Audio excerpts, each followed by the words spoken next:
Y bueno, pues de nuevo buenas tardes a todos. Hola Marta, que creo que te has incorporado ahora. Hola Manel, que también he visto que te has incorporado ahora.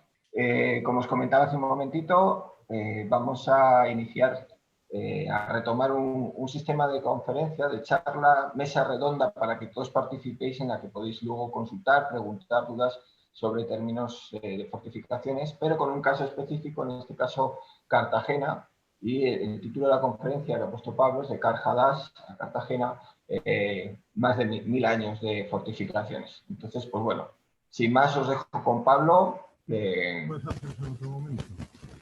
Lo único que se te oye un poco Sí, no, es que mal, Pablo. A ver. le estaba diciendo a Julia que si no podía hacer en otro momento bajar las persianas, que le ha entrado aquí. Ya se sabe que es que es un buen momento. No es el momento más adecuado, pero Hola, era Julio. lo único, sí. Bueno, estamos en tus manos. Sí, bueno, pues entonces, como dice Miguel Ángel, o sea, lo que tratamos es una cosa totalmente diferente, no es una conferencia, es decir, si hoy veis lo que yo digo, diréis qué mal se ha preparado este tío la conferencia, ¿no? Porque precisamente no pretendemos hacer una conferencia clásica, sino recuperar una fórmula que daba muy buenos resultados hace muchos años en la asociación. En los jueves, por la tarde, tú sabías que ibas a la asociación y había charla sobre castillos. No sabías sobre lo que ibas a hablar porque dependía, o sea, venía uno con sus fotos de que había estado viendo no sé qué castillo, venía, lo comentaba tal cual y se comentaba entre todos y tal. Entonces es un poco la idea de sacarle a la pandemia esta asquerosa pues algo de alguna cosa buena. Y una cosa buena pues puede ser eso, recuperar aquello que nosotros hacíamos en una sala únicamente para ciertas personas, pues ahora lo podemos hacer en toda Europa, en toda España, con todos los socios.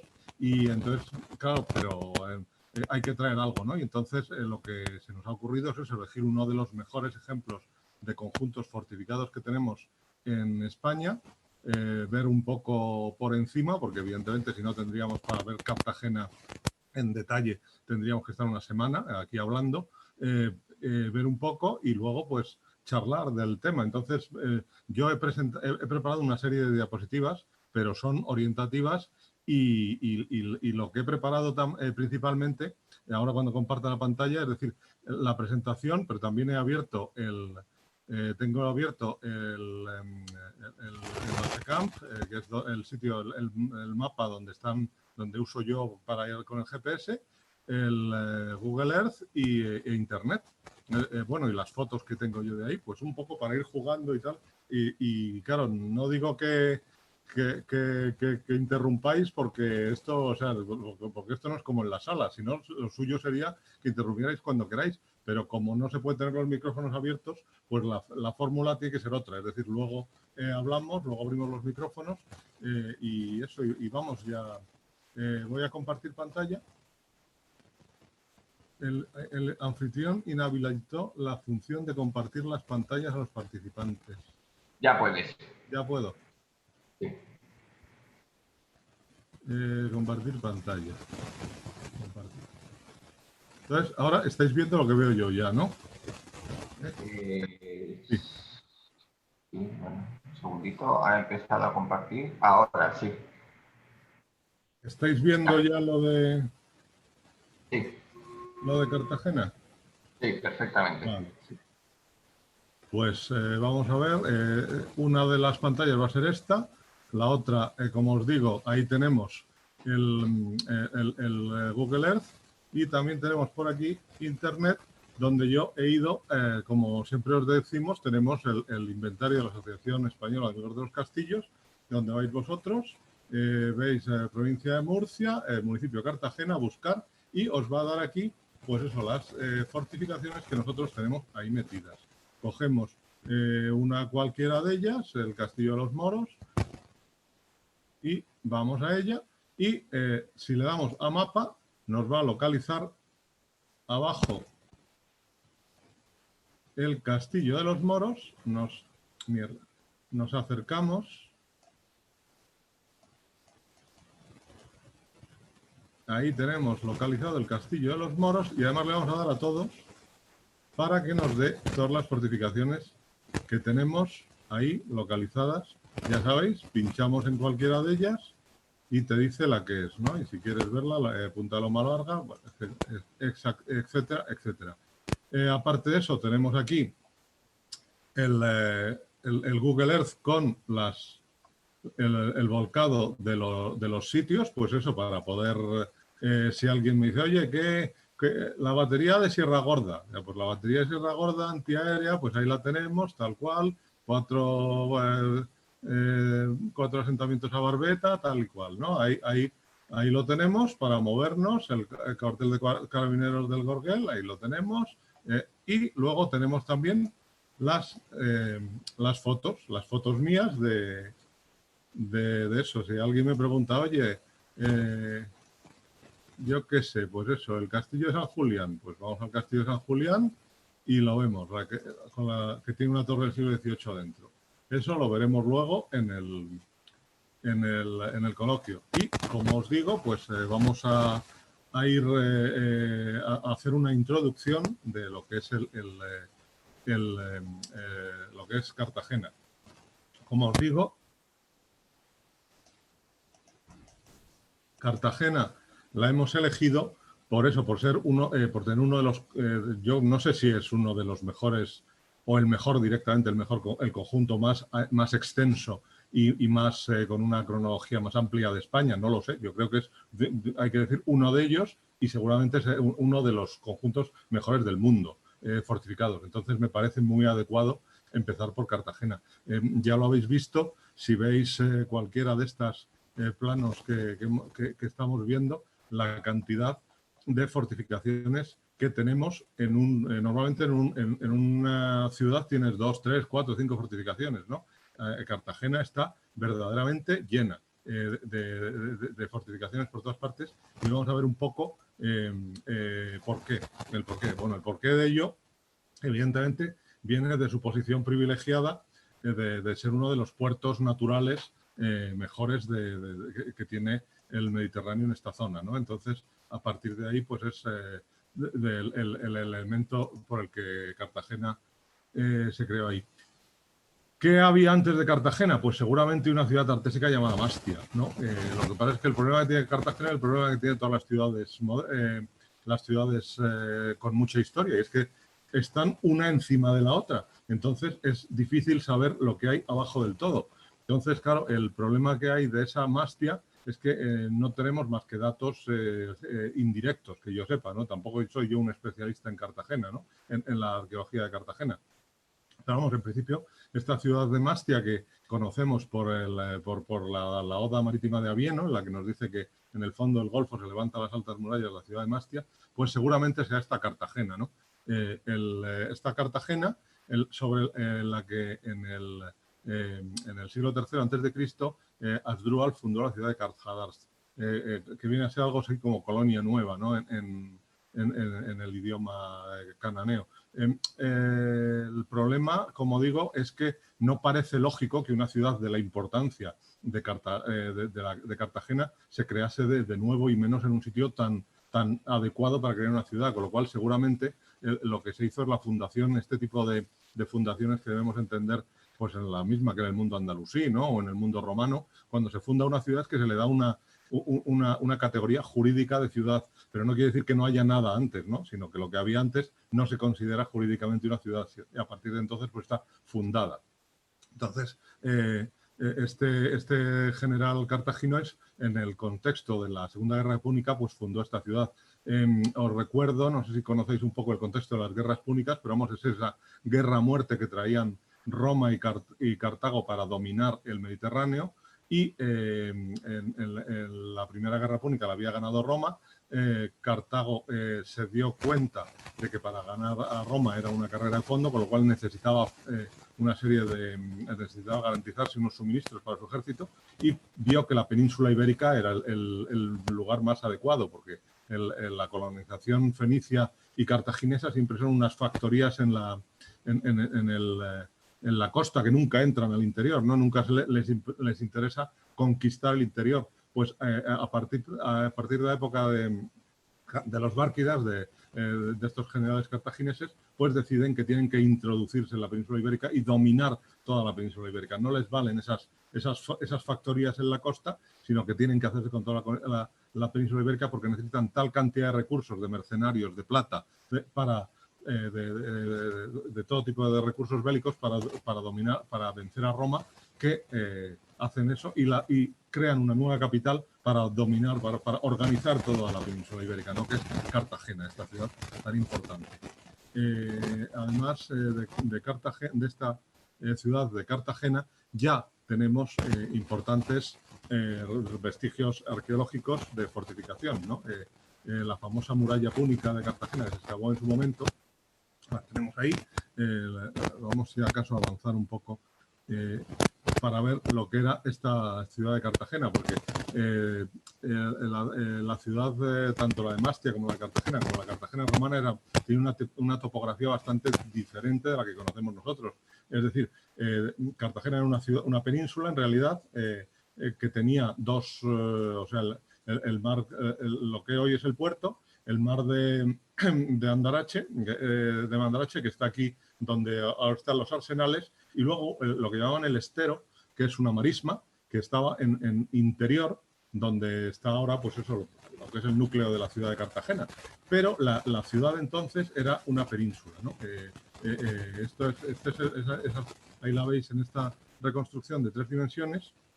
Entonces, lo que hizo Asdrúbal es unir las 5 colinas que tenía esta ciudad con una muralla, una gran muralla, y la colina principal sería el famoso Arx Asdrúbal, el Cerro del Molinete, donde estaría pues la parte principal de la ciudad. Luego tendrías lo que es el Cerro de la Concepción, bueno, Cerro Santo, una serie de alturas con esa muralla. Esa muralla que hemos visto, la muralla púnica, una muralla construida por un sistema típico de fortificación oriental, el sistema de fortificación de casamatas, por el que son 2 hojas, ¿no? Ahí lo vemos perfectamente. La reconstrucción da una idea, no es una reconstrucción, es más bien el arquitecto hizo esto para hacernos una idea de lo que es la muralla de casamatas típica helenística, típica de esta parte del Mediterráneo oriental, que son 2 muros con una serie de tirantes, de muros tirantes paralelos, que permiten pues utilizar el 99% del tiempo que se utiliza una muralla, que es en tiempos de paz, que no es en tiempos de guerra, pues está vacío y sirve de almacenes, sirve para lo que sea. En caso de asedio se puede llenar de arena, con lo cual la muralla se convierte en una obra muchísimo más difícil de batir, ¿no? Esta es las escasos restos que pueden visitar de la ciudad cartaginesa, pero bueno, nos da una idea de cómo era su muralla. Esta ciudad de Cartago Nova, a los 17 años de ser fundada, fue conquistada por Escipión. Los romanos se dieron cuenta de la jugada cartaginesa, de que Cartago, si se le quitaba la península ibérica, se quedaba sin recursos, se le acababa esa carrera de fondo, que era la Segunda Guerra Púnica, con lo cual lo que hicieron es traer aquí a sus tropas, desembarcarlas en Empurias. Empurias era una colonia griega aliada de Marsella. Marsella era, a su vez, una ciudad aliada de Roma, con lo cual facilitó el desembarco. En 209, Escipión desembarcó y se dio cuenta de la situación. Los cartagineses tenían a 3 generales sometiendo al interior de la península. Uno estaba por la zona del Tajo, bueno, que tampoco vamos a entrar en ello, pero bueno, estaban ocupados en esa labor de someter a los pueblos indígenas para conseguir recursos con los que vencer a los romanos, y entonces lo que hizo es, en una marcha rapidísima, se presentó delante de los muros de Cartago Nova y la conquistó al asalto, que es una de esas cosas extrañas del mundo antiguo, porque normalmente una ciudad se conquista por asedio, nunca se conquista una ciudad por asalto, porque es muy complicado. O imaginaros que le hubiera salido mal el asalto, en qué circunstancias se habría visto Escipión a 10 jornadas, a 15 jornadas de su base de partida con un ejército derrotado. Habría sido terrible para él, seguramente habría acabado en el cautiverio, habría acabado esclavizado junto con todos sus soldados, pero se la jugó y lo consiguió. y su forma de atacar la ciudad colocó su campamento en el istmo, con lo cual la ciudad quedaba totalmente dominada. Él tenía la flota también, con la cual Cartago Nova no podía recibir refuerzos por tierra, por mar, y lo que hizo fue fingir un asalto, es decir, asaltó desde el asalto principal, desde su campamento, la flota hostigaba desde el mar, otro contingente atacó por este ramal de tierra y mandó un contingente a escalar la muralla, un contingente de guerrilleros, que diríamos hoy en día, que por la zona del estero, de esa marisma, ese pantano, donde no era de esperar el ataque, la muralla estaba desguarnecida, sencillamente la saltaron con unas escalas, entraron y atacaron la guarnición por la retaguardia, consiguiendo conquistar Cartago Nova. Con la caída de Cartago Nova, esa enorme ciudad, metrópolis que iba a organizar todo el territorio para vencer a Roma, cayó la península ibérica y Cartago sencillamente se quedaba sin fuerzas para combatir contra Roma, perdió la Segunda Guerra Púnica y perdió también la Tercera Guerra Púnica, como sabemos. Esto lo hemos visto y entonces nos encontramos con la ciudad ya romana de ese cartaginés, pasa a ser la ciudad de Cartago Nova. Los romanos refundan la ciudad, la ciudad es una ciudad romana típica con los edificios típicos de la ciudad romana. Hace poco, yo cuando estaba estudiando la carrera, fue un gran descubrimiento el Teatro Romano de Cartagena. Hoy en día ya es muy conocido. El siguiente edificio que tienen pendiente es el anfiteatro, está debajo de la Plaza de Toros, con su foro, ¿no? Y más o menos tendría la extensión de la ciudad cartaginesa, ¿no? Con esas murallas, y sigue teniendo el estero, sigue teniendo el bando de Bandalache, y sigue teniendo, pues, siendo una ciudad muy parecida en ese aspecto a la que hemos visto. El teatro romano magnífico, ¿no? de Cartagena, con esa obra de Moneo, que a mí me enseñó a verla, a apreciarla, nuestro amigo Ignacio Gil Crespo, ¿no? Cuando estuvimos allí en un congreso. Yo la verdad es que no entiendo de arquitectura moderna, pero él me hizo comprender la obra de Moneo, porque es una obra tan importante. Esto era anteriormente era de las zonas más degradadas de Cartagena. Todo esto eran edificios, casitas medio caídas, pero bueno, ver este teatro y pensar que este es un teatro romano como cualquiera de la península. Nosotros ahora, cuando estamos viendo el de Mérida y todos esos, son las reconstrucciones que se hicieron en 1910. Es decir, los teatros romanos no tienen la escena como la vemos, si no se reconstruye. Aquí, con otros criterios de restauración, pues se ha dejado lo que había, no se ha recreado, ¿no? Y ahí tenéis la muralla, ahí está la zona de la muralla bizantina. Porque otra de las cosas que tiene posteriormente, otra de sus fases, es la de Cartago-Espartaria, la capital de la provincia de España, de la provincia bizantina sabéis que Justiniano intentó recuperar el Imperio Romano de Occidente, que reconquistó lo que es de su forma de vista, ¿no?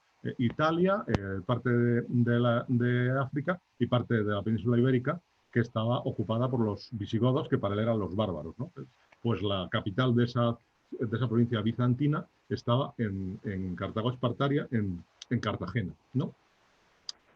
Conocemos pocos restos de esta ciudad, pero sí que se conoce, pues eso, lo que es un tramo de muralla, de la que no se conocía nada más, que está la famosa lápida de Comenciolo, que es un personaje, el patricio Comenciolo, un personaje enviado por el emperador Mauricio para fortificar, y que fortificó la ciudad de Cartagena. Ya sabemos que tenía ya su muralla, pero si os fijáis y vamos a la muralla, a la ciudad cartaginesa y romana, la ciudad bizantina va a ser mucho más pequeña.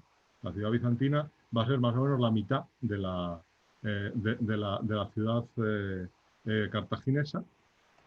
Aquí vemos la romana, y va a coger el Cerro de la Concepción y va a cerrar más o menos hasta el teatro. Aquí tenemos Es decir, va a ser, este es el Arxardúbalis, perdón. Este es el Cerro de la Concepción y aquí tenemos el teatro, ¿no? Va a ser bastante más pequeña que lo que es la ciudad, eh, la ciudad romana y cartaginesa.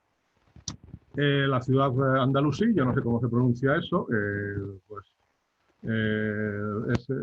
por eso la ciudad andalusí continúa con básicamente la ciudad bizantina con la misma extensión aproximadamente de la ciudad cartaginesa, digo, de la ciudad bizantina. Los andalusíes añadieron la linterna, que es una torre, una atalaya de vigilancia, ahí en el Cerro de la Concepción, ahí la vemos.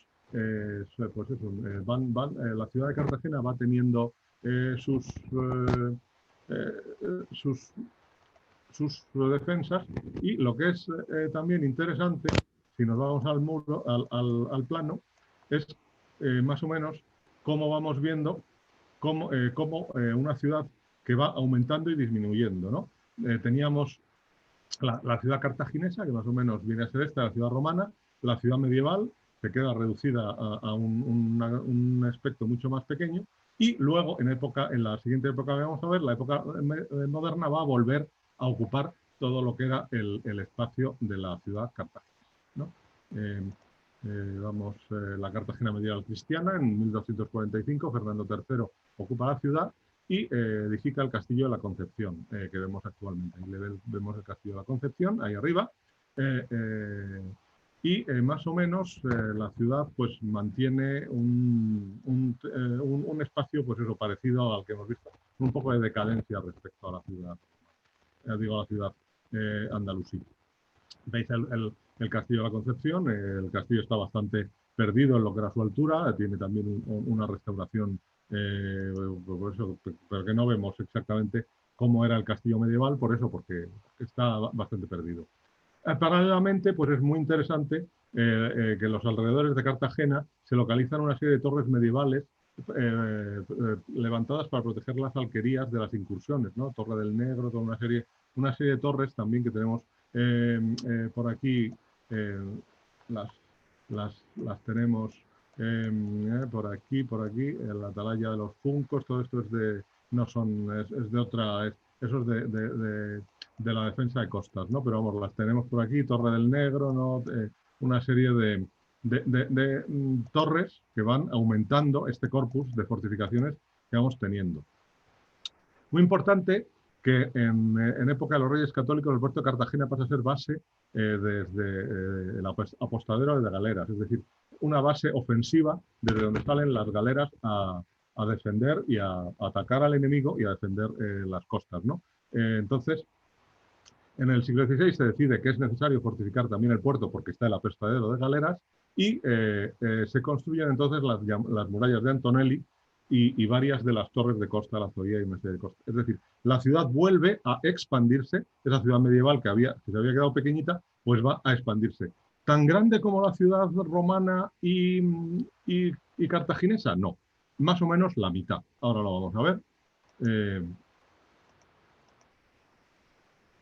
Aquí la tenemos. Si volvemos a ponernos, claro, porque ahora tenemos ya nuevamente todas las ciudades, toda la ciudad en el plano.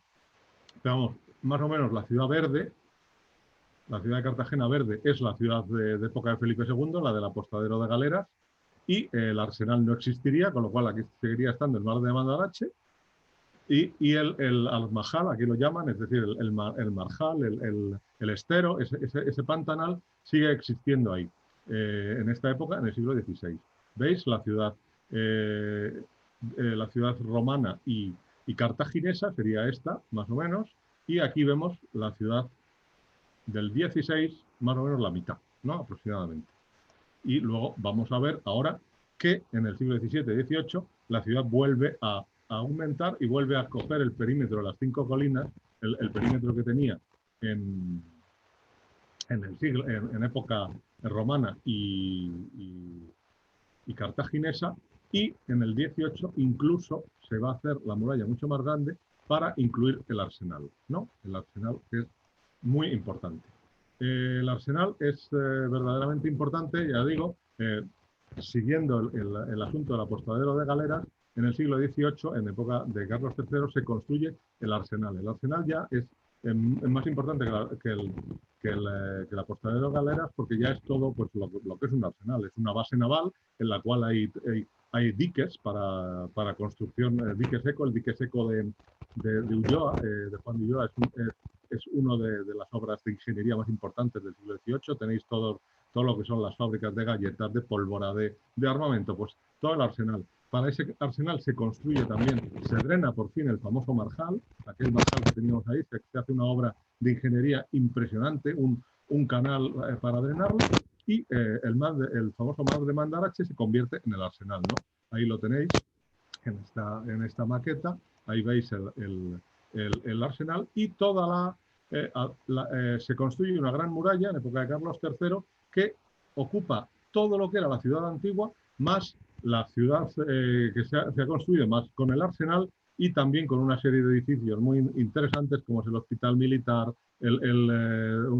ahí los veis, una serie de edificios del siglo XVIII que están ligados a ese nuevo papel que tiene Cartagena de base naval, de gran base naval, a partir del apostadero de galeras. En 1842, Cartagena pasa a ser declarada plaza de primer orden y a partir de 1859 se emplean las defensas de acuerdo con las nuevas doctrinas defensivas. Es decir, la ciudad hemos visto que ha ido creciendo. La ciudad en el siglo que ocupaba esta zona, en el siglo XVIII, ya ocupa toda esta zona, hemos dicho todo el arsenal, ahí le veis, y ocupa también, por aquí subes, que lo que pasa es que aquí con ese absurdo que hacen lo difuminan para que no lo veas, pero la muralla de Carlos III viene por aquí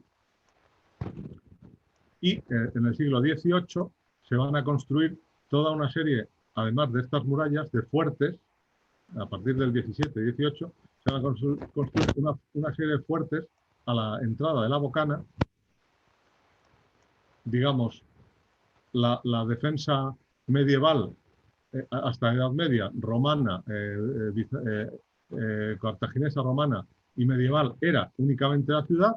En época de Felipe II empiezan a preocuparse ya por la Bocana. En el siglo XVII empiezan a aparecer ya las primeras baterías. El problema es que estas baterías del XVII están con baterías posteriores, del XVIII, del XIX y del XX, pero ya se sacan las baterías en el siglo XVII y XVIII, Podaderas Baja, Trincabotijas, Comandante Rollo, Trincabotijas Salta. Todas estas baterías son ya a partir del siglo XVII y XVIII, ¿no?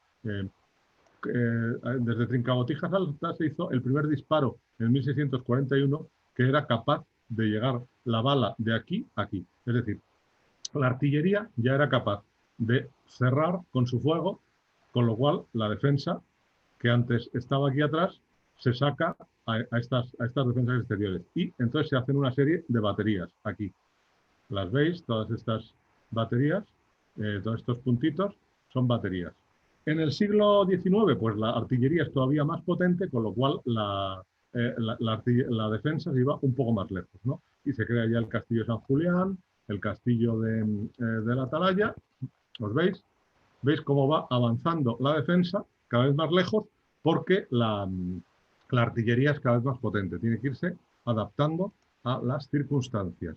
Hemos avanzado un poco, pero bueno, veis en el siglo XIX se construyen estos fuertes con estas, que tienen estas baterías corridas, estas baterías típicas que pueden ser de un puente, son en los navíos. Vamos, que pueden ser de un piso, de dos pisos, de varios pisos, ¿no? Aquí las tenéis, el castillo de San Julián, la batería de Santana a Casa Matada, todas estas baterías. Es muy complicado este tema porque, ya digo, está físicamente lleno, totalmente. Bueno, me he ido esto. Este es mi. Porque todas estas baterías que empiezan en el 16, en el 17, 18, posteriormente se van formando las baterías encima y lo que estamos viendo nosotros finalmente pues son las baterías de finales del siglo XIX, incluso a principios del siglo XX, ¿no? Pero aquí las tenéis. Hemos dicho, si nos vamos a ver San Isidoro y Santa Florentina, o Santana, a ver, General de Inca Botijas, Santana, que se ha matado. A ver, vamos a ver. No, porque estás... Bueno, pues no la vemos. Yo quería que vierais alguna de estas complicadas con el puente. No, bueno, no la veo. No. Era para coger una que tenga más de un puente, pero bueno, ya si acaso luego vemos alguna. Y a finales del siglo XIX se construye también otro de esos edificios excepcionales, que tienen pocos paralelos, que es el cuartel defensivo Fajardo, en, que es donde se alojaba la tropa que daba servicio a todas las baterías de este otro frente, de este frente. Aquí veis el castillo, el cuartel defensivo Fajardo es este, ahí le veis, con esas dos torreones que tiene, esos dos grandes cubos defensivos, y aquí estaba la guarnición que daba de todas estas baterías, de la Fajardo, Podadera Baja, la batería del Collado, el Fuerte de Navidad, toda la guarnición estaba ahí centralizada. Y es un edificio curioso, de esos excepcionales, el cuartel defensivo Fajardo, ¿no? De esos, seguramente no sea el más importante, pero sí es de los más raros, o sea, de ver. Y llegamos a uno de estos puntos también en los que es muy importante también, aparte del resto material, del resto que estamos viendo, la historia, ¿no? En la guerra cantonal, en 1873, Cartagena proclamó el cantón. O sea, seguramente estos años entre 1873 y 74 sean de los más convulsos que ha tenido España nunca, ¿no? O sea, no sé yo si hay un país como el nuestro que haya tenido 3 guerras civiles a la vez, ¿no? Pero si vais a esta época, está la guerra cantonal, está la tercera guerra carlista y la guerra de Cuba conviviendo, ¿no? 3 guerras civiles en un solo país. Parece mentira que pueda existir tal cosa, ¿no? Pues existió. Sabéis, el origen es la declaración de la República, de la República Federal en España, había gente que quería ir más allá, no querían exactamente una república federal, sino una república confederada al estilo de Suiza, ¿no? O sea, una república en la que sean unos estados prácticamente soberanos.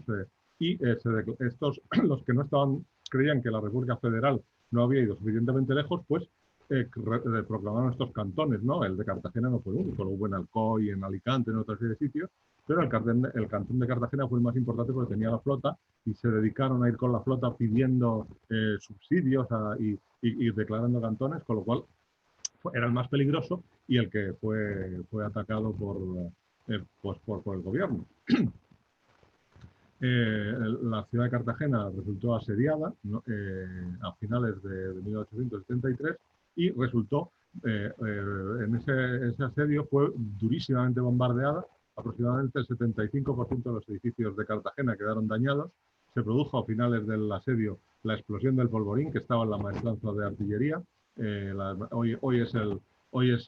sea, era un edificio del siglo XVIII, de estos, la maestranza de artillería. La explosión del polvorín hizo desaparecer físicamente la mitad del cuartel, con lo cual hoy la maestranza de artillería, que es el museo militar, no es más que la mitad. Cuando vais aquí veis que las bóvedas están cerradas, o sea, efectivamente hay una pared que cierra porque físicamente desapareció la mitad de la maestranza de artillería en esa terrible explosión, que además había civiles refugiados. Bueno, uno de esos dramas de la guerra.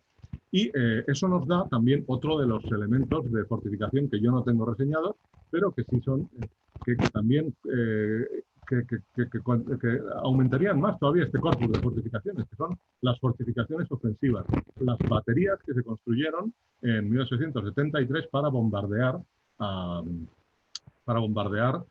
ciudad de Cartagena. Ahí la veis, y aquí veis dónde están las baterías. En los cartelitos pone también el armamento que había, obuses de lo que fuera, y los disparos que efectuó, ¿no? sobre la ciudad. Aquí las veis dibujadas en este plano de época, y esto también habría que reseñarlo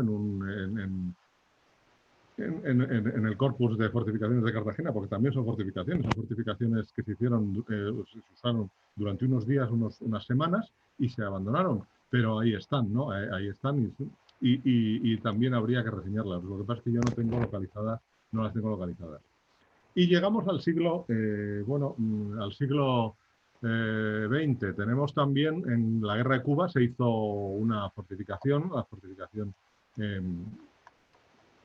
fijaros qué drama fue la Guerra de Cuba también, que la ciudad de Cartagena se construyó la batería del general Ordóñez en 1898 para defender la ciudad de un posible ataque de los Estados Unidos, ¿no? La base naval. Ahí la veis, esta base, porque el castillo de San Julián, que era un castillo de una arquitectura también de poligonal muy interesante, se había quedado atrasado, aunque no tenía más que 40 años, se había quedado atrasado, y se construyó aquí esta batería, pues eso, para de circunstancias, para defender la ciudad en la guerra contra los Estados Unidos.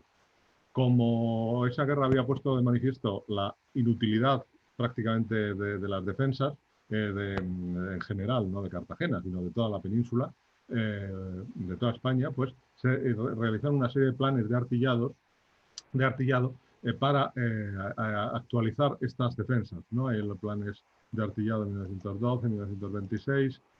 Vamos a verlos muy por encima porque si no nos liamos, pero vamos, cada uno de ellos trae sus declaras reglamentarios, una serie de cañones que van teniendo más alcance, cañones comprados en el exterior. La industria española no era capaz de construir más que unos cañones determinados, en este caso buses de hierro sunchado, luego los cañones Muniz Argüelles, pero bueno, la industria española entonces no era capaz de fabricar esos enormes cañones, que había que comprarlos, primero Alemania, los Krupp, y posteriormente, a partir del siglo XX, se cambió y se compraron los ingleses Vickers, pues en un gran plan de 1926, en época de la dictadura de Primo de Rivera, el plan general de modernización, que es las carreteras, todo, ¿no? Todo lo que se hizo, pues una parte de ello también alcanzó a la defensa, y por fin la ciudad de Cartagena volvió a tener una defensa adecuada, que no la tenía desde el siglo XVIII, desde la época de Carlos III, y con un modernísimo y ambicioso plan de artillado, se compraron estos materiales a Inglaterra. Se compraron los cañones más modernos que había en el momento. Ni siquiera, es decir, se compraron sobre catálogo, porque entonces el Vickers de 15 pulgadas en montaje terrestre no se había fabricado. Los primeros cañones de 15 pulgadas en modelo terrestre en 45 calibres que se fabricaron vinieron a Cartagena. Es decir, era un material verdaderamente bueno, magnífico, no se podía fabricar aquí. Aquí solo se podían hacer los pequeños, los de 105 y los de 152, que se construyeron bajo licencia, pero los otros hubo que traerlos. Y lo que decíamos, la defensa de Cartagena, que hemos visto cada vez se iba saliendo fuera, ¿no? Primero había salido a la bocana del puerto, ahora se va, en el siglo XX, se va ya lejos a los dos, al Cabo Tiñoso y al Cabo Negrete, las baterías de Castellitos y Cenizas. Esas dos baterías, ¿por qué? Porque los alcances de los barcos, de la artillería, son cada vez más lejos, ¿no? En el siglo XVIII, en el siglo XIX, bastaba con poner la artillería a la bocana del puerto, ahora hay que llevársela aquí. Con los materiales Vickers comprados en Inglaterra, con un alcance de 35.000 metros, 35 kilómetros, creaban unos arcos defensivos, ¿no? Desde Cabo Negrete y desde Cabo Tiñoso, con los cuales quedaba protegida toda la ciudad de Cartagena, toda la base naval de Cartagena y también el Mar Menor, ¿no? Que es un sitio, no hay que olvidarlo, porque es un sitio donde se pueden realizar desembarcos, y además también estaba ya las bases, el aeródromo del Carmolí, el aeródromo de San Javier, ¿no? Ya había que proteger eso también, y eso se protegía con estos materiales, ya digo, lo más moderno que había. Es la artillería más potente que ha tenido España. Nunca la artillería moderna más de un calibre mayor que se ha tenido, de 381 milímetros, son casi 40 centímetros, pensad, ahí cabía una persona menuda en su interior, es como se limpiaban, y han estado en uso hasta 2009, que no estos de Cartagena, los de Tarifa, los de Punta Paloma, pero hasta esa época. La defensa estaba basada en la de los barcos, es decir, la defensa terrestre hacía frente a los acorazados y montaba una artillería igual que la de los acorazados. Una principal de 38 centímetros, una secundaria de 152 y una antiaérea de 105 milímetros, ¿no? Todo de la casa Vickers. Y todo venía con sus direcciones de tiro, era un completo, también se compró con los telémetros, los anteojos, los goniómetros, todo venía comprado a Vickers, bueno, a distintas casas inglesas, a Barrestrud, bueno, a Vickers se le compraban las direcciones de tiro, ¿no? No, quiero decir que era todo un complejo, ¿no? Las direcciones de tiro y las vemos con la mesa trazadora, todo había que hacerlas a medida y traía sus calculadoras de tiro, las mesas calculadoras, ahí las veis, las calculadoras Vickers. En esta época no había nada digital, con lo cual era todo analógico y esto es pues un ordenador de 1926, digamos, que servía para corregir el tiro, ¿no? Un tiro complicadísimo porque hay que corregir desde la altura de la marea, la humedad ambiente, la dirección del viento, hasta la fuerza de Coriolis. Cuando estira 35.000 metros con un proyectil de 800 y pico, pues el desgaste del tubo, bueno, una serie de cosas, y todo eso la máquina lo hacía. El problema que hubo es que los últimos cañones se entregaron en guerra civil, justo antes de comenzar la guerra civil, y con el embargo correspondiente, pues las mesas calculadoras no llegaron. Y las siguientes mesas, las de Mahón, hubo que hacerlas en España, ¿no? Estuvimos viendo, me acuerdo yo, con Fernández Galaz en experiencias industriales, ¿cómo se llama? En Aranjuez, ¿sí? ¿No? En experiencias industriales en Aranjuez, que tenían allí algunos de los prototipos que se habían utilizado, ¿no? De estas calculadoras de tiro, las que se habían hecho, ¿no? Todo eso deja un pozo también, un pozo de arquitectura industrial, ¿no? De toda esta importancia de construir estas cosas, ha dejado, aparte de una arquitectura militar, que aunque son militares, una arquitectura industrial importantísima, una tecnología, ¿no? Todo unos elementos artísticos, ¿no? Porque encima de estas baterías están las fachadas de repuestos están hechas artísticamente, ¿no? Castillitos es un castillo medieval, Monte Roldán es como un templo clásico, Atalayón es un templo clásico, esto es Montecenizas es como inca, ¿no? Como americano, esta es modernista, es Monte Roldán, o sea, cada una tiene un estilo propio interesantísimo. Llegamos a la guerra civil con estas fortificaciones, el plan estaba recién inaugurado, con lo cual era modernísima y Cartagena era una de los principales bases con armamento en guerra civil,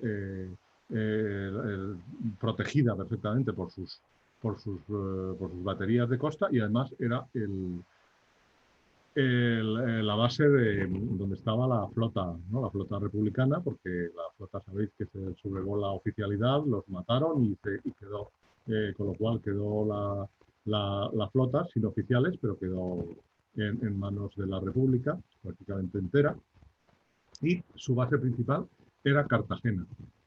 Tampoco quiero entrar mucho en el tema porque nos liamos, pero vamos, sí se produce uno de esos hechos, otro hecho insólito, histórico, único en Cartagena, aparte de todo esto que estamos viendo de las guerras cantonales, de todo eso, pues tiene seguramente yo no conozco un duelo entre artillería de costa propia, o sea, en el Canal de la Mancha hay duelos de artillería en la Segunda Guerra Mundial entre baterías alemanas e inglesas, pero entre baterías propias No conozco otro caso que se hayan disparado entre ellas, pero en el extrañísimos los sucesos de Cartagena de marzo de 1939, en el que confluyen, igual que hemos visto antes, 3 guerras civiles, pues confluyen 3 golpes de Estado, que es algo totalmente también inaudito, ¿no? O sea, está el gobierno que había republicano, contra él se subleva, está la sublevación casadista de Madrid, que tiene sus apoyos en Cartagena, pero también hay una sublevación franquista, ¿no? Profranquista, con lo cual hay tres, tres tres, tres, tres bandos en conflicto, ¿no? Durante unos días en Cartagena, que es algo totalmente, pues eso, insólito, y en ese contexto insólito se produce un duelo de baterías de costa entre las baterías del Jorel, La Parajola y Aguilones, que acaba con el drama, uno de los grandes dramas de la Guerra Civil, que es el hundimiento del Castillo de Olite, porque en este triple enfrentamiento la sublevación franquista se había hecho con la radio, con la emisora de radio, había pedido ayuda, había dicho que la ciudad estaba en manos de los franquistas y se mandó una expedición de una serie de barcos con tropa a entrar. Cuando llegaron se vio, hubo unos duelos artilleros, se vio que aquello no estaba, que la ciudad no estaba ni mucho menos en manos de los franquistas, pero al parecer el Castillo de Olite no llevaba radio, no se enteró y trató de entrar en el puerto, y después de una discusión violenta entre los oficiales de la Parajola, consiguieron apuntarle, dispararle, hundirle y murieron pues creo que recordar que 1000 y pico, creo 1400, no me acuerdo, muchos, como en torno a 1600 soldados, no me acuerdo. A lo que vamos, tenemos restos materiales de la Guerra Civil, también restos materiales de la Guerra Civil. En Cartagena es de los primeros que los puso en valor, los refugios antiaéreos. El famoso refugio antiaéreo del Cerro de la Concepción está puesto en valor, también de los primeros que se puso en valor en España, no recuerdo exactamente cuándo, debió ser 2007, 2008, una fecha así, pero tenemos estos. No, evidentemente no es el único refugio antiaéreo de la ciudad. La ciudad fue muy bombardeada. Lo que pasa es que también era de las más protegidas. Tenía hemos visto las baterías antiaéreas, tenía la batería de Sierra Gorda, tenía la batería de Monterroudán, tenía cada una de estas baterías grandes que hemos visto de Castillitos, tiene su propia batería antiaérea. La de Castillitos es Atalayón, la batería de Monterroudán es también antiaérea, tenemos también la batería de Sierra Gorda que hemos visto, la antiaérea de Cabo Negrete, y además todos los barcos de la artillería antiaérea embarcada, ¿no? Con lo cual era la ciudad más defendida, era muy bombardeada, pero verdaderamente estaba muy defendida, con lo cual los ataques se hacían a gran altura y eran poco efectivos hasta esta época de marzo, con la cual se consiguió, uno de los barcos quedó tocado, precisamente por eso, porque estaban sublevados y no dispararon contra los aviones. Pero tampoco, ya digo, no me quiero liar en ese tema. Porque tenemos un último tema del que quiero yo hablar, que es el siglo XXI. Es decir, Cartagena llega al siglo XXI y llega con una situación muy complicada. Cartagena, si pensáis en Cartagena a finales del siglo XX, Cartagena tenía dos elementos económicos. Uno eran las minas de la Unión, o sea, toda la zona minera con la reconversión se cierra, todas las minas se cierran, y el ejército, ¿no? También con los planes de reducción del ejército. Cartagena era una ciudad que se quedaba económicamente sin viabilidad, o sea, no tenía y se apostó por el patrimonio, por contar la historia de Cartagena con iniciativas como Cartagena Puerto de Culturas, la declaración de Vic de las baterías del siglo XX es también pues bastante pionera. Y de esta manera, todas estas fortificaciones que estamos viendo cumplen una nueva vida en el siglo XXI, ¿no? A mí me parece interesante ese aspecto de una ciudad que no tenía viabilidad, cómo la ha encontrado esa viabilidad a través de la puesta en valor del patrimonio. Aquí estamos viendo la arquitectura defensiva, pero está el Teatro Romano, está todo el Parque del Molinete, o sea, todo lo que se está haciendo es todo ese consorcio, que se llama Cartagena Puerta de Culturas, ¿no? Que a mí me parece también interesante. Y otra cosa que me parece también interesante es toda la polémica que se deriva de estas actuaciones, ¿no? Habréis oído la polémica del Molinete, del posible palacio de Asdrúbal, toda la polémica que hubo por la urbanización de Cerro Santo, toda la polémica que hubo con las murallas de Carlos III, aquella restauración que se hizo, que a Forca llevó a los tribunales y se dijo que no era legal, aquella reconstrucción que se había hecho, que había que aplicar el dinero para algún otro elemento patrimonial, la batería de Santa Ana con aquel centro del mar que se iba a hacer. Es decir, yo creo que es lógico, ¿no?, que una ciudad con tanta historia pues termine con esas polémicas y que es, pues eso, casi el último de los temas que saco yo, que pongo sobre la mesa y de los que podemos hablar todo lo que queráis, todo lo que os dé, todo lo que tengáis ganas, porque ahora lo suyo es que habléis vosotros y yo calle o intervenga o lo que sea, pero seguro que vosotros tenéis muchas cosas que decir y más cosas y cosas que seguro que yo no sé, porque yo no soy un especialista yo soy un enamorado de Cartagena, pero no soy un especialista en Cartagena. Sí.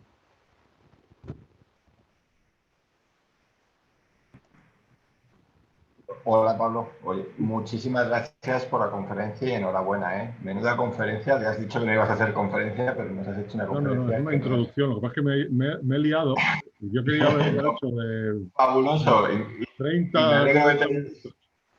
que te hayas liado, pero como tal, como has hecho una conferencia, te mereces un fuerte aplauso de todos. Voy a activaros, por favor, activar el micrófono todo el mundo y un fuerte aplauso. Vamos a darle el aplauso. ¿Se oirá? Y se oye perfectamente. Bueno. Muy interesante. Ahora estamos activos. Genial. Os vuelvo a silenciar a todos y os permito luego que podáis abrir para las preguntas para que no se mezclen todos. Y como yo como siempre, tengo aquí en la mano el poder de abrir y cerrar, voy a iniciar con unas preguntas para que de esa forma también, pues si queréis otras líneas de preguntas, pues tal. Como nuestra intención era preguntar, aparte de la fantástica evolución histórica que nos has hecho, pues dudas metodológicas, dudas de castillos y demás, durante la conferencia has hablado de algunos elementos, hemos visto pues, desde la prehistoria hasta nuestros días. Al principio has hablado de fortificaciones en barbeta, para que si le puedes explicar a la gente qué son las fortificaciones en barbeta, muchos lo sabrán. Luego, te voy a hacer las tres preguntas y te dejo que hable. Cuando has hablado de época andalusí, has enseñado una atalaya, la de linterna. Me ha llamado la atención que tiene una puerta inferior, cuando eso no es común en tipologías de este tipo de atalayas, que suelen ser en alto. Te pregunto por ello. Y también te quería preguntar por qué es raro o por qué es original o diferente el cuartel Fajardo. Para que la gente sepa por qué es original o yo también, vamos. Ya está. Esas son algunas de las preguntas. Tengo más, pero así ya no ocupo todo y así la gente, pues, si quiere, puede seguir preguntando dudas. Pablo, lo único que no se te oye, tienes el micro cerrado, ¿vale? Bueno, ahora. Barbeta. Una obra barbeta es una obra que no está cubierta, es decir, una obra que te llega más o menos hasta la barbilla, ¿no? Aquí vemos estos asentamientos de batería son a barbeta, es decir, cualquiera de estas que veamos, aquí falta el cañón porque se lo han llevado, pero esto es un asentamiento a barbeta, ¿no? Ahí las veis, aquí va el cañón pero el cañón no está metido en una casamata, está pues eso, fuera, descubierto. Lo que pasa es que estos cañones, vamos a ver,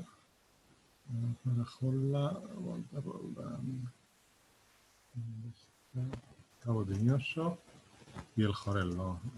Estos cañones, aquí veis el cañón, uno de los asentamientos con el cañón encima. Lo que veíamos antes, faltaba el cañón porque no quedaban más que los espárragos, o sea, los tornillos, y aquí veis el cañón está montado a barbeta, pero está montado con un montaje naval. Es decir, trae una protección de metal, una carcasa, un carapacho, lo llaman, que protege un poco el cañón. No es un cañón totalmente descubierto, pero esto es una pieza a barbeta en contraposición contra una pieza casamatada que tendría sencillamente, pues eso, una obra de fábrica encima. Por ejemplo, vamos a ver, tiene la batería de San Leandro tiene casamatas. Aquí vemos una casamata. Aquí hay una casamata. ¿Veis?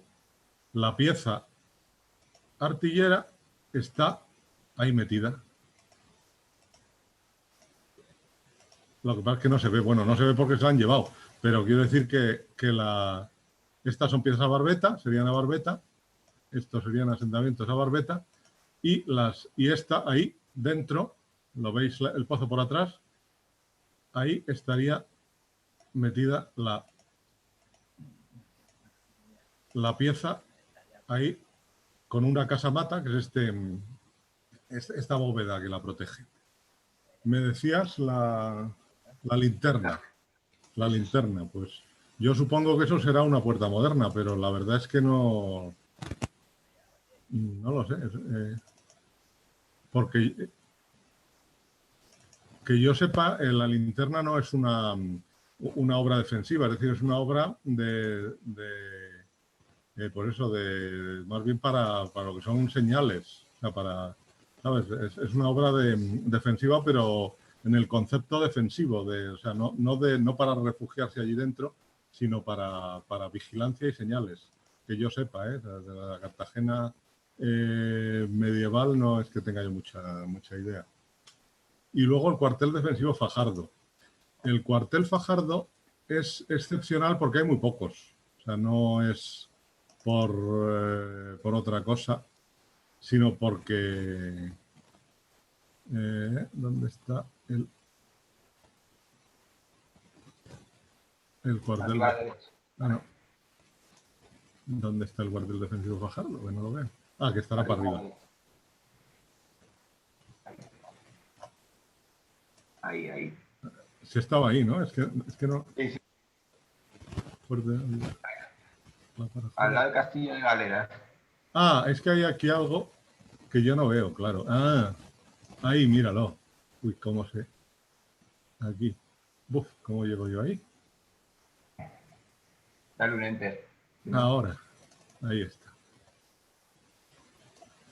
Pues eso, es un cuartel con una defensa, como hemos visto. Tiene unos cubos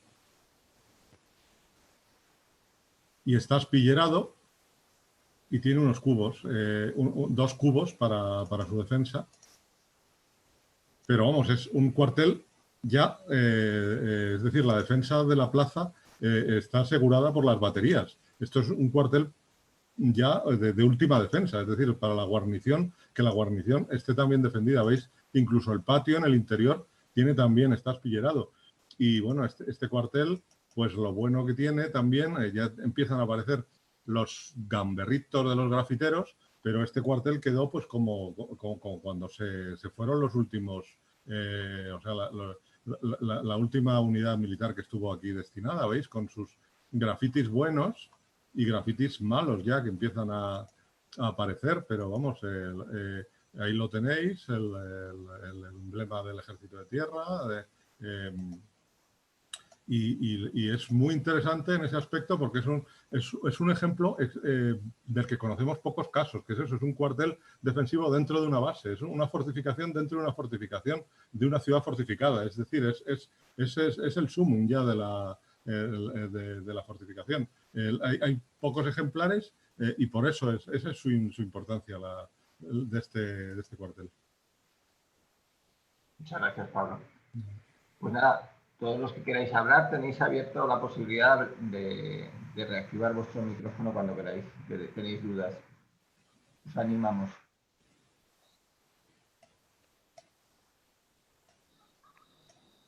Alejandro, no se te oye. Oye, nosotros estuvimos hace año y pico visitando, creo que era el Fuerte de la Navidad, creo recordar. Me parece que te contaban cómo iban evolucionando las defensas conforme pasaban los años. Pues yo al final decía, bueno, y ahora falta, lo que no me dicen es cómo se defiende ahora.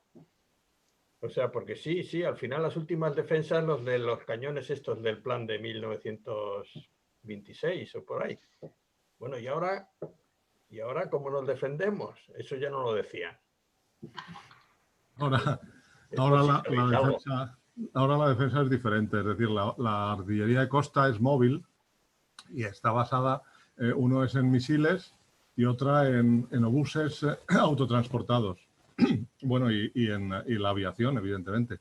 Pero ahora mismo no existe artillería fija en España. La última que hubo es la de Punta Paloma y esta parte, en la zona del Estrecho, pero ahora mismo no se considera que una artillería fija sea operativa porque puede ser destruida, se sabe perfectamente dónde está el emplazamiento.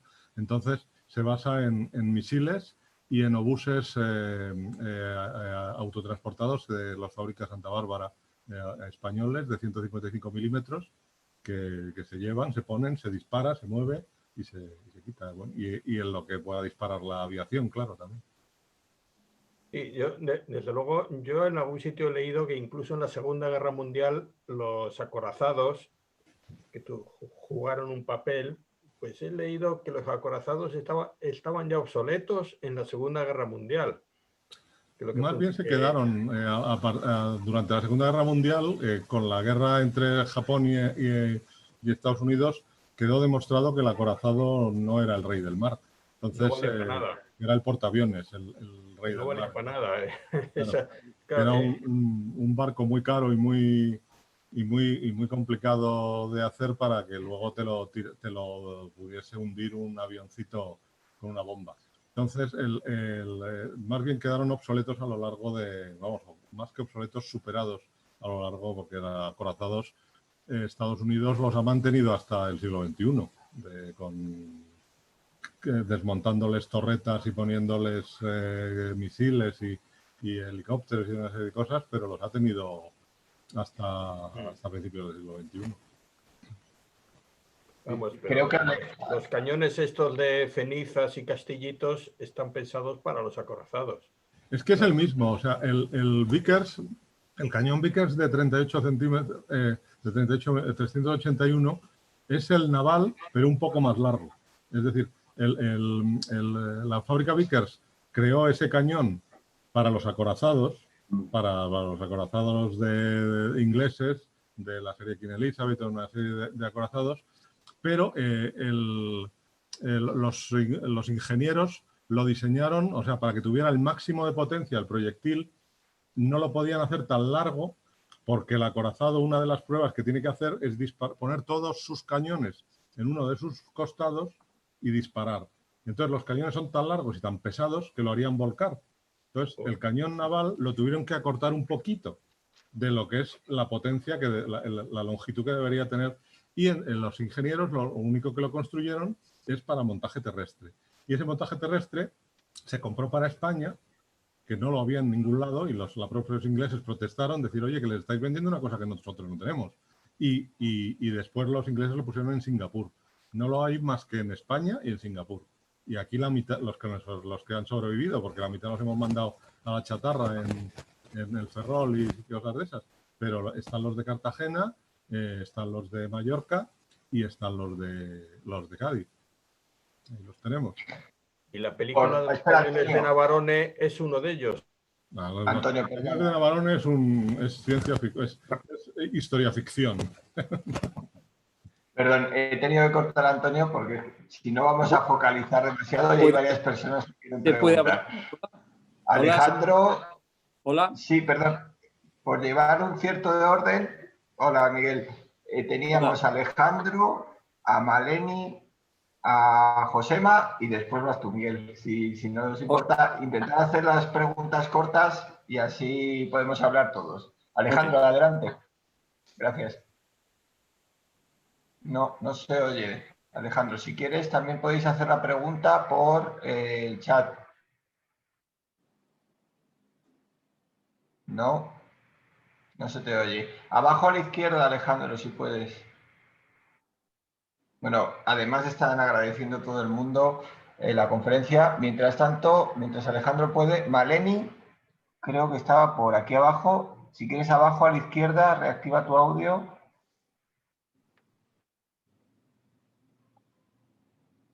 ¿Ahora? ¿Se oye? Sí. Ah, Sí, adelante. hola. Sí, no, lo primero, pues nada, felicitar al ponente porque está muy interesante. Y bueno, quería primero preguntar algo y luego pues comentar una anécdota. Y era sobre las diferentes baterías que, como no supongo que no te ha dado tiempo nada más que hacer unas pequeñas pinceladas, pues la de la chapa de Portman, que me gustaría que si puedes desarrollar algo de ella. Y también te quería preguntar qué futuro le ves tú a estas baterías que, bueno, como dices, ahora últimamente están los grafiteros medio gamberrillos, bueno, gamberrillos totales, destrozando cosas que puedes proponer.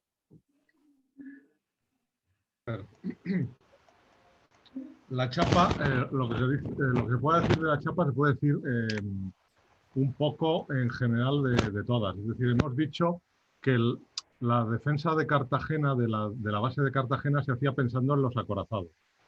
Entonces, lo que se pensaba es un acorazado de lo que era un acorazado normal en 1925, de los que tenían los ingleses o los alemanes, lo que sea, la artillería que tenía, la capacidad que tenía de destrucción, entonces había que oponer lo mismo. Entonces, los acorazados tenían como armamento principal esos cañones a partir de 381 milímetros, porque la verdad es que para entonces ya había acorazados que tenían, por ejemplo, la serie Texas americana, que tenía de 406, e incluso los japoneses harían más grandes, pero en principio el acorazado estándar de 1926 tenía esos cañones de 381 milímetros como artillería principal y luego tenía una artillería secundaria, ¿no? Una artillería secundaria con cañones de 152 milímetros. Entonces, las baterías y una antiaérea, que son la que hemos visto de 101. Entonces, las baterías pues repiten ese sistema.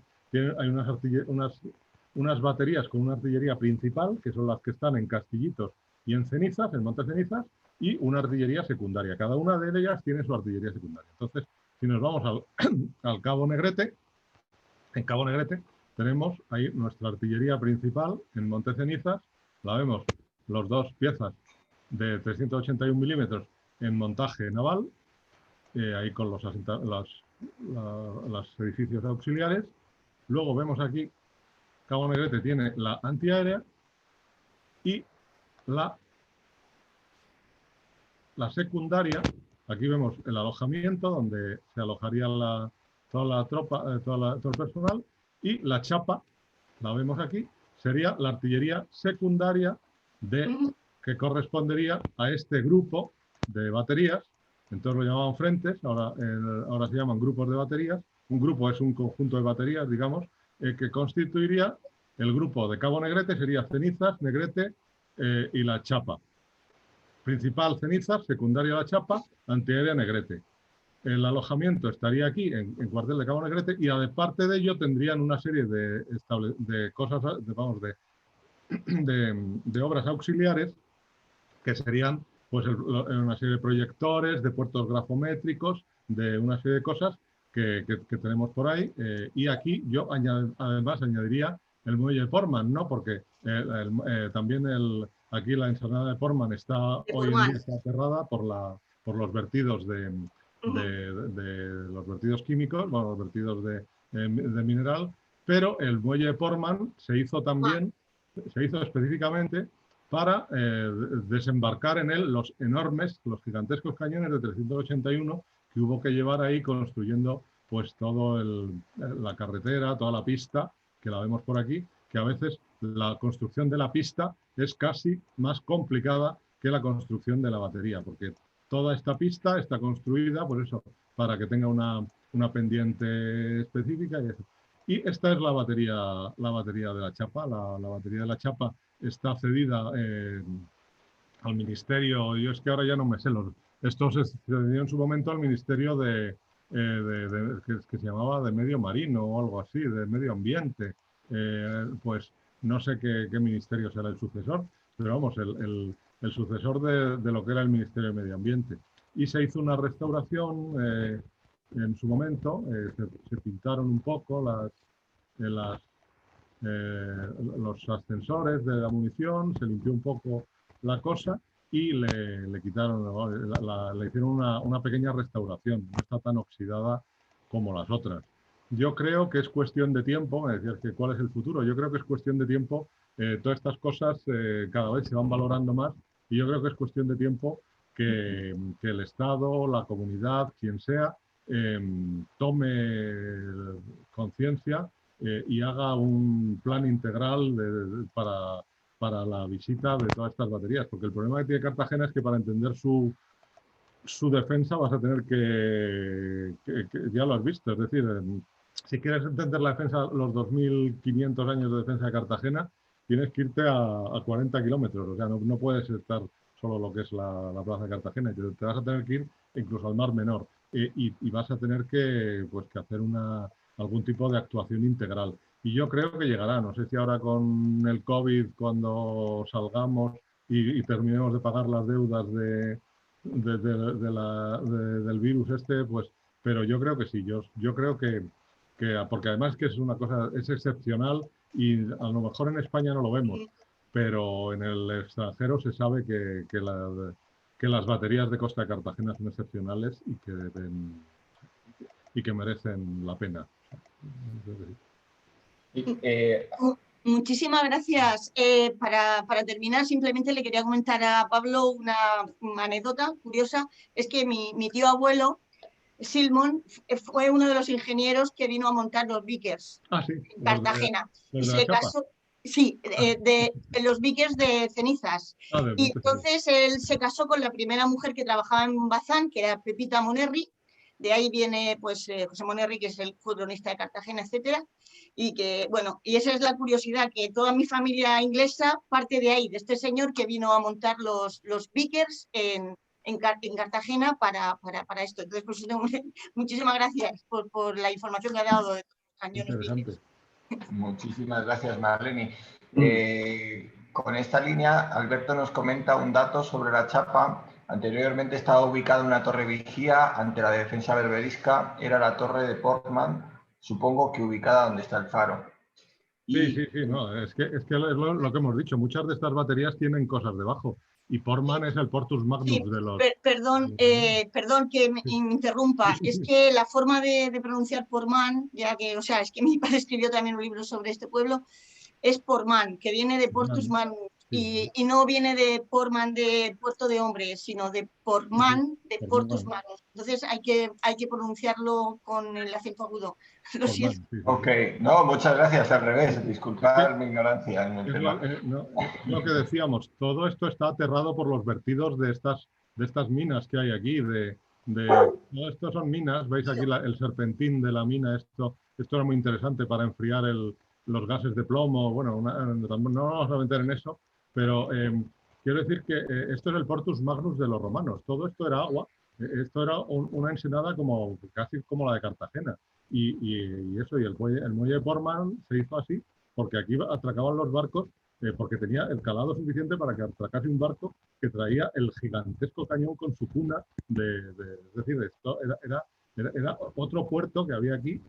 Además hay por aquí también ruinas romanas y que venían aquí pues para explotar todos los minerales de aquí, de lo que era la Unión.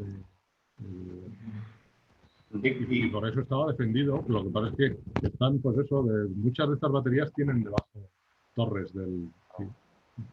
Y tienes también toda una serie de atalayas por aquí, la atalaya de los juncos, de lo que, bueno, es que son muchos sistemas defensivos los que hay. Y bueno, y muchas de las preguntas, veo que es lo bueno, que es lo que queríamos. Antes de dar paso a Josema, discúlpame un momentito, también Belén Rodríguez, y ligado a lo que nos preguntaba Maleni, nos solicita o pregunta, además de agradecerte y agradecerte la conferencia, dice, ¿qué usos consideras que se podría dar al cuartel de Fajardo para poder asegurar su conservación y no perder la lectura de sus valores? Y ya... Hombre, pues yo creo, no sé, es que también eso ya es meterme a mí que me meta yo en camisa de 11 varas, porque Dos Torres tiene la iglesia y Cartagena y Murcia, la región de Murcia tiene sus cosas y el ejército, porque eso es terreno militar, no sé si está desafectado o todavía es militar, y bueno, pero quiero decir que hay técnicos y profesionales perfectamente. Yo lo único que digo es que si eso en su momento era el cuartel que daba servicio a toda la zona, pues puedes perfectamente poner un centro de interpretación también de toda la zona, porque hay muchos edificios adecuados para el centro de interpretación y que no están tan alejados como el cuartel de Fajardo, porque el asunto es que toda esta península creo que sigue siendo terreno militar, por lo menos la zona que está, como se dice, borrosa, es todavía militar, pero creo que toda esta zona no ha sido desafectada, con lo cual es todavía terreno militar. Por eso no tiene ningún tipo de edificación. Es decir, esto está alejado de lo que es la ciudad para ese tipo de cosas. Pero ya te digo, aquí en la batería San Isidro de Santa Florentina se pensó en hacer un gran centro de interpretación del mar y una serie de cosas. Cualquier cosa de esas que se haga está bien. O sea, quiero decir que en principio era el sitio donde se alojaba toda la guarnición de este frente, pues no estaría mal interpretar también todo este frente, pero incluso llevárselo más lejos. Cualquier cosa que se haga está bien. Y eso, y sobre todo, pues evitar el deterioro, porque los militares lo dejan muy bien, pero en el momento que empieza a entrar la gente, claro, los militares lo han conservado hasta que ha sido, pero claro, ya en el momento que empieza el gamberrismo, ya es que es una pena, porque cualquier día te lo incendian, es que son cosas ya... Sí. Sí, bueno, José Manuel se ha tenido que ir, así que damos paso al siguiente a Miguel, desde Barcelona. ¿Me veis ahora? Sí, perfecto. Sí, vale. Sí, felicidades, Pablo, por el magnífico paseo que nos has dado de la historia de Cartagena. He visto que están muy bien conservadas todas las fortificaciones. ¿La conservación de estos edificios depende del Ministerio de Defensa? Es que el problema de esto es la propiedad. Es decir, tú tienes aquí fortificaciones, algunas son todavía del Ministerio de Defensa, como galeras, como este tramo de muralla. Este terreno creo que es todavía militar. Por ejemplo, la batería de San Leandro es de las primeras que cedió el ejército al Ayuntamiento de Cartagena ya por el año 72, 73, y está bastante mal conservada.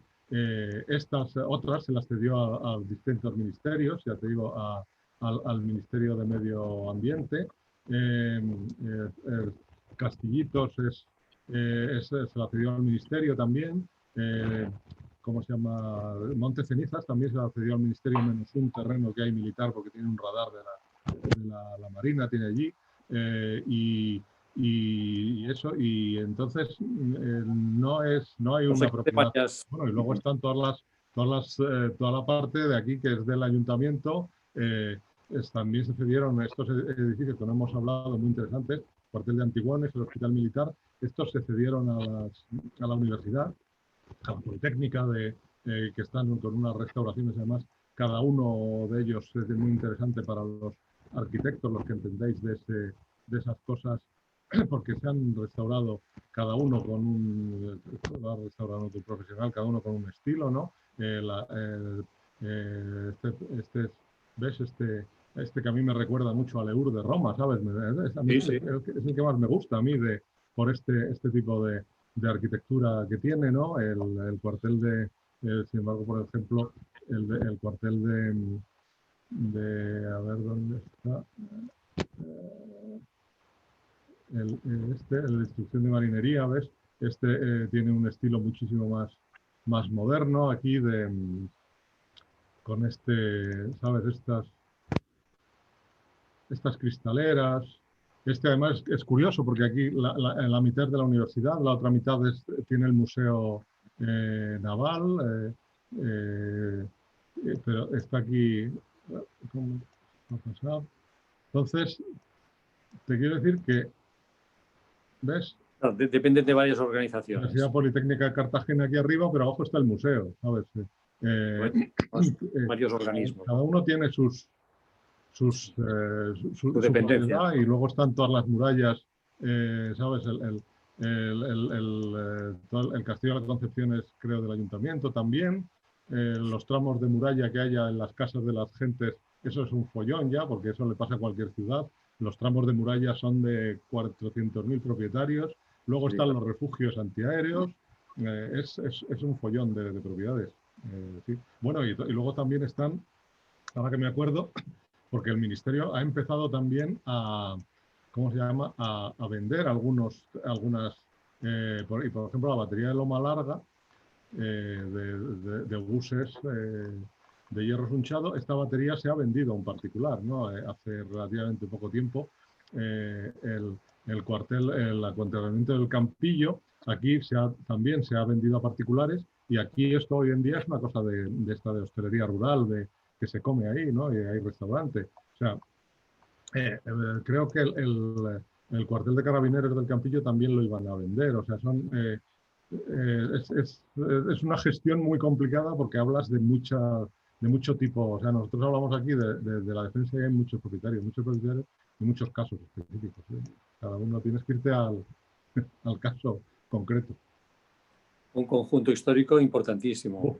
Sí, muy interesante. Muchas gracias. Complicado de gestionar, claro. Y encima nosotros Gracias, todo ya. Alejandro, si quieres, a ver si puedes ahora. No se te oye. No sé si has mandado la pregunta. No. Ver si te vemos, pero oír no te oímos. Pero si quieres, mándala por el chat, abierto a todos, abajo. Bueno, mientras tanto, Antonio, antes te corté, discúlpame, no sé si quieres hacer alguna otra pregunta. No se te oye, te corté el audio y tienes que volver a activarlo tú.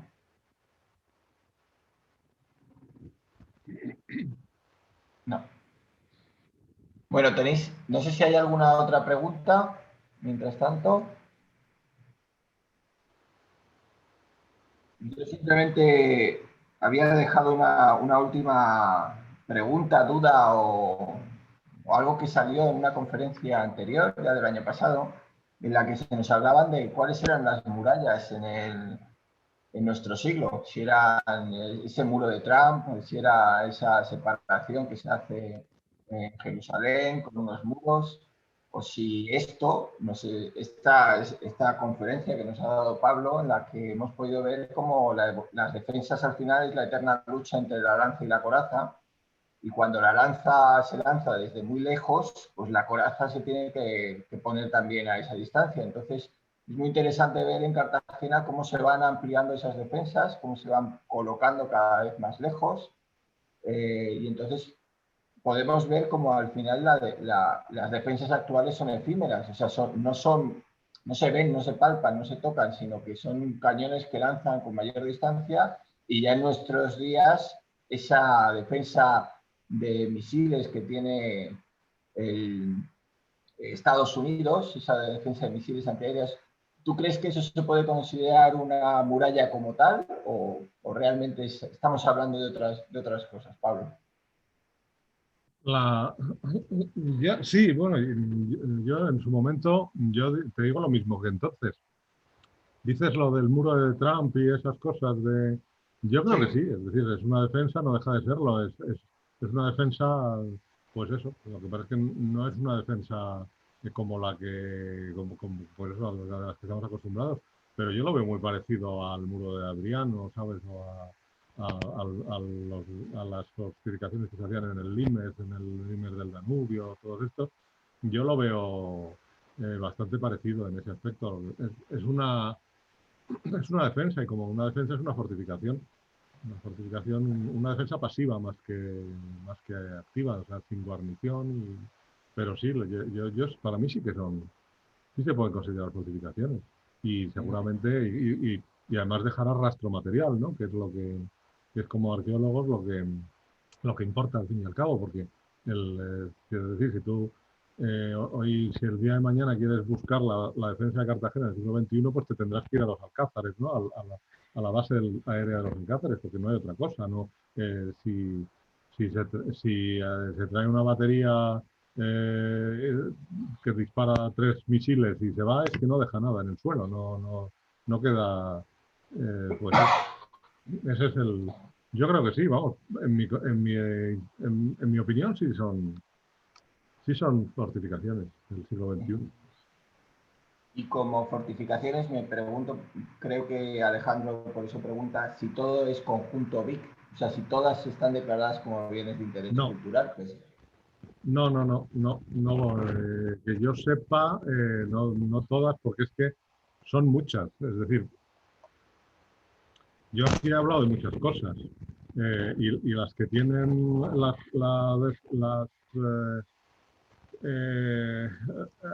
¿cómo se dice? La protección son las baterías, es decir, lo que son los asentamientos, pues por ejemplo, eso de lo que es Castillitos y todo eso, pero por ejemplo, hemos hablado antes de la batería de Loma Grande, ¿cómo es? Loma Larga, es que se me van los nombres de la cabeza, de Loma Larga. Loma Larga se ha vendido porque no tiene esa clasificación. Todos los establecimientos auxiliares del acuartelamiento, de todo eso, no tienen esa protección. Luego tienes, para todo el conjunto, además, esto no se acabó en guerra civil, es decir, después de la guerra civil se siguió se siguió con el plan y se siguieron construyendo todos los asentamientos para los proyectores, ¿sabes? Todos los puestos grafométricos, que es el puesto de la aguja, ¿sabes? Todo este tipo de obras que yo sepa no tienen. Las baterías efímeras que se hicieron durante la guerra civil, la batería de Escombreras, la batería del Cabo de Palos, que yo sepa no tienen ninguna protección, ¿sabes? No están inventariadas como las demás. El conjunto no, es decir, una parte sí, pero no todo el conjunto. Sobre todo las obras auxiliares. Ajá. Y también pregunta Alejandro si existen visitas guiadas. ¿Cómo? Que si existen visitas guiadas. Pues hablando de un conjunto tan extenso como el que estamos hablando, sí y no. Es decir, tú, el propio, tampoco sé ahora con el COVID cómo estará la cosa, pero tú, el consorcio este Cartagena Puerto de Culturas te vendía un billete para ver una serie de obras, ¿no? Y entonces una de ellas consistía en ir en barco a ver el Fuerte de Navidad, ¿sabes? Y un paseo viendo las fortificaciones exteriores de la bahía y tal. Entonces, Pero tú, ¿cuál quieres ver? ¿Quieres ir a la obra coronada de los moros? Pues tienes que ir allí a lidiar con los gitanos tú solo. ¿Quieres, claro, quieres ir a ver? La mayoría no tiene visita guiada. Algunas tienen visitas guiadas, sobre todo lo que es la zona de lo que es la ciudad de Cartagena. Pero muchas, y bueno, o sea, por ejemplo, lo que es Monterroldán o algunas de estas, pues son excursiones de media montaña, ¿no? De varias horas andando, porque tienes que ir evitando todo el terreno militar y tienes que ir por atrás y, bueno, son excursiones muy bonitas, pero muy, ¿sabes? Pero en ese aspecto, por eso, complicadillas, ¿no? Con una cierta complicación que no puede ir todo el mundo, que no esté en una forma física pues, mínima, ¿no? Entonces, y luego, pues a veces hacen visitas puntuales y hacen una burrada, que es la carrera de las fortalezas, esa carrera salvaje que hacen, que van recorriendo, porque Cartagena es todo montes o sea, bajas del nivel del mar, subes a 300 o 400 metros y es una burrada. Para mí es una locura que se pueda hacer esa carrera, ¿sabes? Pero se hace, ¿no? Esa carrera que hacen de las fortalezas, en las que suben, bajan y sobreviven, que para mí es lo increíble.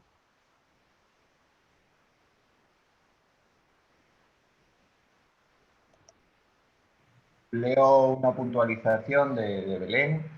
Dice que todas pueden tener consideración genérica de BIC por el decreto del 49 y gran parte tienen declaración específica. Cartagena tiene 69 bienes con declaración específica. Como bien dice Pablo, se necesita un inventario. Claro, es que ahí desde luego es Belén más adecuada que yo porque está, ¿sabes? Belén Pilar Barraca son las que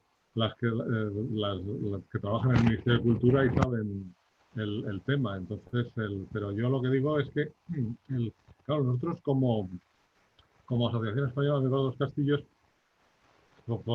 tenemos la ventaja de poder considerar fortificación lo que consideramos que es fortificación. Ya te digo, a mí me falta para meter en mi mapa, en mi plano, todos los asentamientos de las baterías de asedio, ¿sabes? De las baterías de asedio de la guerra cantonal. A ver si queda algo, o porque seguramente arqueológicamente sí que quede algo de muchas de ellas. Y para mí el inventario completo debería también añadir esas obras, ¿sabes? Para tenerlas todas, para tener de verdad todas las fortificaciones. Pero por eso digo que no creo que estén todas, porque no, pero sí muchas, como dice ella, y las que no están, pues la Declaración Genérica de BIC del año 49 de los castillos aplicada a la arquitectura defensiva, citando al Plan Nacional de Arquitectura Defensiva, por lo que hacemos siempre, ¿no? Para justificar la posibilidad de aplicar la declaración genérica también a la fortificación, a este otro tipo de fortificaciones que no son castillos, efectivamente. Y José Antonio también nos indica que hay muchas sin inventariar, pues de la guerra civil, como la base naval que va durante la guerra civil, que va desde Águilas hasta Torrevieja. Claro, es que nosotros nos hemos centrado en el frente marítimo, pero Cartagena tiene también un frente terrestre. Lo cual que el frente terrestre de Cartagena son varias líneas de fortificación que están, pues eso, tienes en el puerto de la Cadena, ¿ves? Tienes una que viene por aquí, toda esta zona fortificadísima, pero aparte de esa zona, es que eso no es más que una parte, porque luego sigue por aquí arriba, por toda esta sierra, y aquí tienes un cinturón que por aquí llega hasta lo que es la zona de Alicante, el sur de Alicante. Todo esto es el frente marítimo de Cartagena, ¿sabes? Pero la línea de guardamar de Segura, ¿ves? Todo esto son obras de la línea de fortificación de Cartagena, que luego sigue por aquí, coge estas sierras y llega hasta Lorca. ¿Lo ves? Por aquí, lo tienes. y este sería todo un semicírculo defensivo, y luego estaba planeado otros que hubiera más adelante, incluso hasta Albacete, ¿sabes? Hasta la zona de Almansa. O sea, varias porque la ciudad, la base de Cartagena tenía el frente terrestre, el que no hemos entrado, porque no me claro, pero sí, efectivamente, para completar las defensas de Cartagena habría que irse hasta Almansa. Es decir, y meter todo lo que es la línea de fortificación del puerto de la Cadena, del sur de las salinas de Alicante, ¿sabes? Pues sí. Bueno, por no alargarnos demasiado, pues agradezco a todos la presencia y sobre todo a Pablo esta conferencia magnífica. Pero lo único que querría, antes de citaros ya para el próximo jueves, en el que Murcia nos va a volver con una conferencia, sí quería preguntarte, Pablo, para dejarnos con un buen sabor de bocos, si nos podías hacer un breve paseo por Castillitos, perdón. Castillitos. Y ya, Castillitos, eso es. Y ya así nos despedimos con un buen sabor de boca y viendo el mar y con ganas de ir para allá y conocer una fortaleza así.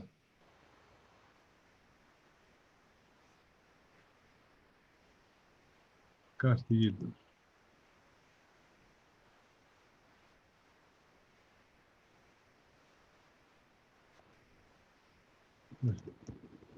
Castillitos, la verdad, sí es que es un capricho de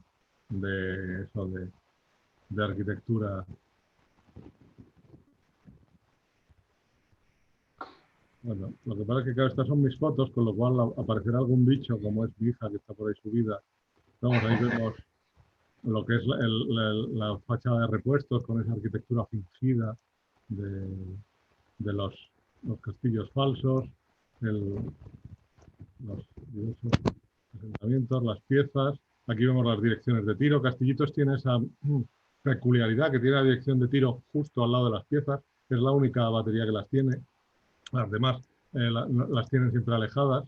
Es, digamos, que un arcaísmo. Tiene los dibujos de los acorazados con los cuales se pudo enfrentar a sus enemigos potenciales en la Segunda Guerra Mundial, en los observatorios. Ahí vemos las piezas, la dirección de tiro. Aquí vemos el atalayón. Esta es la artillería antiaérea, que la batería antiaérea está ahí subida. Ahí la tiene, piezas a barbeta, de la defensa lateral. Y lo que tiene también es el interior de la pieza, que está el cañón, pues eso. Pues todo lleno de grasa, como dejaron los militares en su momento. Y ahí le vemos cañón de costa de 38,1, modelo 1926, número 12, Vickers Armstrong 1929, ¿no? Este es y el cañón, por eso, está como lo dejaron los militares, si no hubieran venido los chatarreros a llevarse todo lo que pudieron hacer en su momento, pero vamos, la maquinaria pues está bastante bien conservada para lo que se puede Qué pequeña. esperar. Sí, tienen sus años estas fotos. Veis aquí la cama para el proyectil, la recámara. Y esto es lo que hemos visto, la firma del cañón. Pero vamos, como dices tú, lo bonito de Castillitos es la fachada de repuestos, creo yo, que es con lo que debemos quedarnos.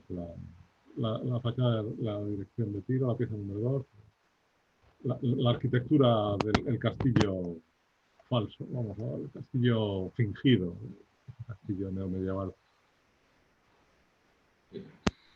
Pues nada, pues muchísimas gracias, Pablo, muchísimas gracias a todos por vuestra asistencia y bueno, pues un día más estamos aquí para, pues eso, divulgar un poco el conocimiento de las fortificaciones y de sitios maravillosos que tenemos en la península ibérica.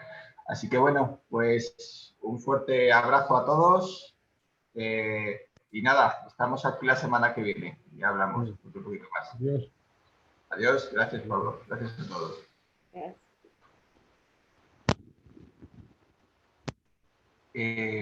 Una cosita, Pablo, quédate un momentito, que te iba a comentar una cosa.